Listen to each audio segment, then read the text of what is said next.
Dentro, né, da temática do nosso podcast de hoje, tem também o ecossistema. O que é um ecossistema de inovação? E como que ele acontece? Porque vamos aí ampliar o nosso entendimento de hoje, que está o máximo, né? Legal. Uma verdadeira aula, né? Nossa! Muito. Se me perguntassem em 2015 o que era ecossistema, eu ia falar que era qualquer coisa sobre biologia. Mas, depois de conhecer todo esse universo e trabalhar no ecossistema de inovação e empreendedorismo, eu entendi que nada mais é do que toda uma construção, literalmente, ecossistema. O que a gente entende que é ecossistema dentro da biologia? É a mesma coisa, porque só trouxemos o termo para poder aplicar também no universo da inovação. É um universo englobado por vários elementos que se complementam, que se retroalimentam e que sobrevivem juntos para a sua posteridade e para o desenvolvimento geral. Ou seja, o ecossistema de inovação é composto por várias pessoas que trabalham junto, que colaboram, que compartilham e se conectam para poder trazer o desenvolvimento mais sustentável para a inovação e o empreendedorismo. Quais pessoas são essas? Governo, academia, startups, as aceleradoras de negócios, as incubadoras, entre outros. Assim, são vários, as ventures, que são corporates de investimento, os investidores, né, no caso. Então, assim, várias pessoas, a gente chama de stakeholders, que por todo... grupo de interesses, né? Grupo de interesses. Obrigada. A gente, às vezes, vai americanizando tantas coisas que chega no fim do dia. Mas, enfim, esse ecossistema, ele trabalha todo dia para se retroalimentar, e a gente entende que as startups são a base desse ecossistema, porque elas são responsáveis pela produção de tecnologia, de solução, que vai alavancar a economia no seu ecossistema, por todo mundo. O que eu quero dizer com isso?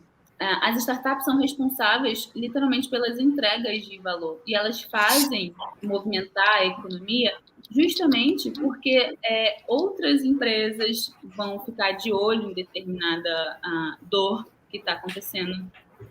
A figura dos governos, por exemplo. Nossa, isso era uma dor. O transporte público realmente tinha um calcanhar dores. Aí, né? Um calcanhar de Aquiles. Exatamente. A academia começa também a trazer um novo olhar para essas dores, incentivando pesquisas científicas que vão trazer mais tecnologia, que vão servir de base para muitas teses de muitas startups. Eu tenho orgulho de dizer que já participei em programas de aceleração que tinham startups que só tinham acadêmicos no time de desenvolvimento de determinada solução. Eu já soube de eventos, né? Onde isso acontece, né? Eventos que às vezes as pessoas até viram noite nesse criando, né? Fomentando ideias, né? É isso.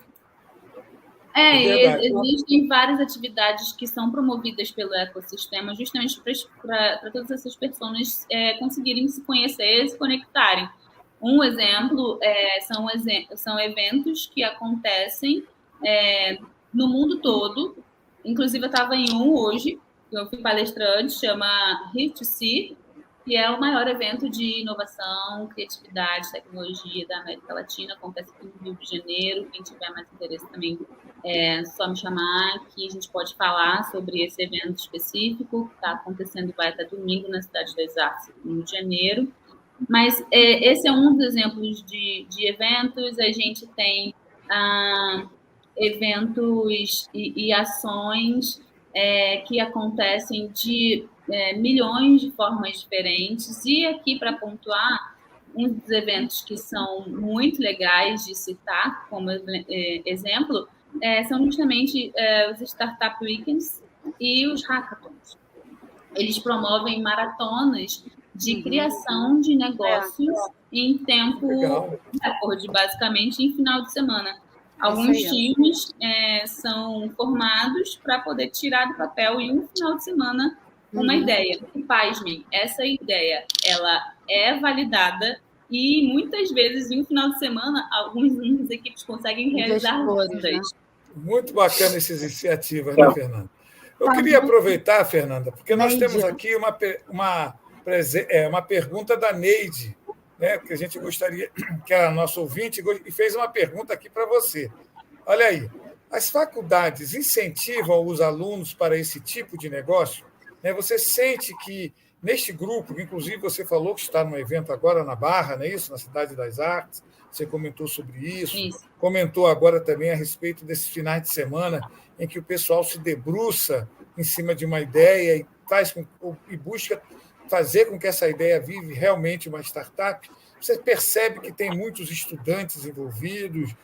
Quem está envolvido nisso? Você percebe que está tendo esse apoio pelas universidades, pelas faculdades, para que os alunos possam trabalhar especificamente nesse tipo de negócio, que são as startups?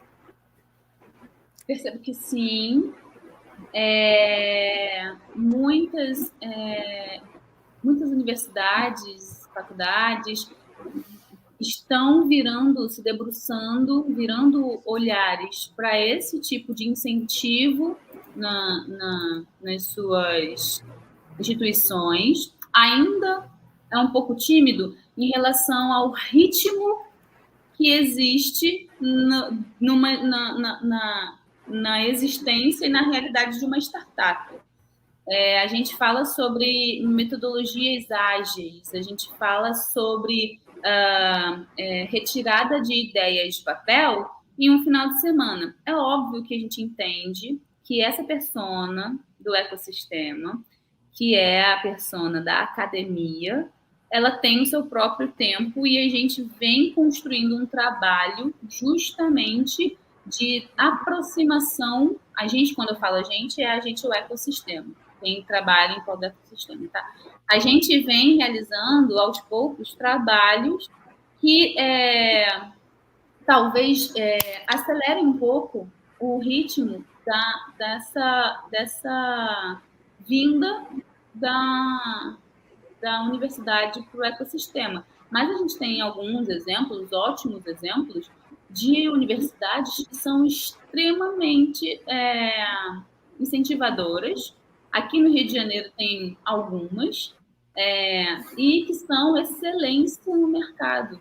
Porque é muito pouco noticiado. Mas a gente tem várias startups que saíram de universidades, e a gente chama de ideias de spin-offs. Então, são ideias que brotaram justamente da academia e que têm ganhado um excelente mercado. Inclusive, a gente às vezes não fica nem sabendo falar, infelizmente, porque o reconhecimento ele só vem a partir do mercado internacional. E aí essas pessoas pegam suas ideias e vão para um outro país receber os incentivos.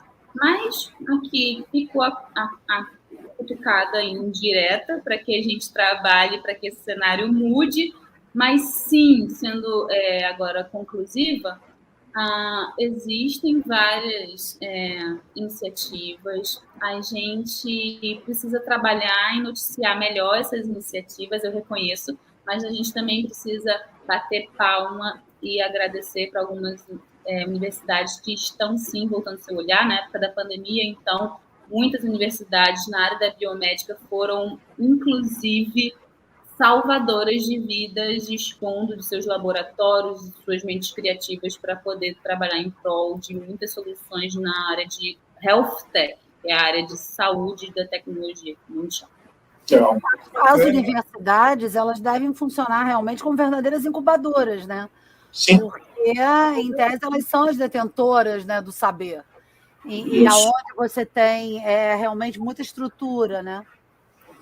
Então, é totalmente oportuna essa pergunta, né, da Neide e essa fala. Mas ainda é um assunto que eu vejo que há muita desinformação. E aí estou até, assim, me incluo nisso também. Eu, por exemplo, não sabia que a Uber era uma startup. Porque ela já está tão consolidada que a gente mas ela começou, foi uma... Eu queria até aproveitar e fazer só para... Eu acho que é um exemplo que cabe aqui. A indústria do petróleo tem uma coisa que é muito interessante, que a Agência Nacional de Petróleo, que é a ANP, ela tem um incentivo que ela faz para a formação de pesquisa e formação de mão de obra, né, na indústria do petróleo, que ela utiliza uma parcela das participações especiais, é um dinheirinho pequeno, 1% do faturamento dos grandes campos de petróleo, mas esse 1% é dinheiro pra caramba, sabe? A gente está falando de bilhões. E esse dinheiro é direcionado para as chamadas... tem os programas de formação de recursos humanos, tem o antigo... agora esqueci o nome, mas um programa que existia para a formação de técnicos, né? O pessoal que era soldador, essas coisas, eu esqueci o nome, mas enfim... E o que é bem legal, que são as redes temáticas. As redes temáticas são recursos que são direcionados para bolsas de estudo, para doutores, mestrandos e estudantes na graduação, né? Caramba, estou esquecendo o nome de tudo. Mas é para quem... Não, enfim, aquelas bolsas para quem está fazendo aí na faculdade. Agora, a questão é, a pessoa simplesmente tem que estudar na área do petróleo. Então, o que acontece? Não tem assim um tema específico. Basta, você vai pegar alguma solução para aplicar na indústria, e isso você tem dezenas de universidades realizando esses trabalhos, né, com professores, com coordenadores, com bolsistas, etc. E aí o que acontece? Depois, todos esses trabalhos são reunidos num evento, e aí você tem os eventos que são os encontros para a apresentação e ali surgem muitas novas tecnologias da indústria. A gente pode citar o robô submarino, que foi desenvolvido pelo pessoal da COP, na UFRJ. Tem um algoritmo que foi desenvolvido para poder pesquisar o próprio pré-sal, que foi desenvolvido em parte pelo pessoal do INPA. Agora, tudo começa com o que você falou, né? Tem que ter o ecossistema, tem que ter uma agência de petróleo direcionando um tributo, né? Um dinheiro que é carimbado, que é voltado para aquela destinação, e aí as coisas vão acontecendo. Você tem a empresa, você tem as universidades, aí a universidade apresenta aquela solução, a empresa verifica se aquilo é aplicável no dia a dia ou não, e é bacana porque o que a gente vê aí de inovação, a indústria do petróleo no Brasil é bastante inovadora, bastante competitiva, ela é muito em parte disso. Aliás, tudo que o Brasil tem de tecnologia de ponta, por trás você tem o conhecimento ali. É a Embrapa, é o pessoal do ITA, é o pessoal do CEPES, enfim.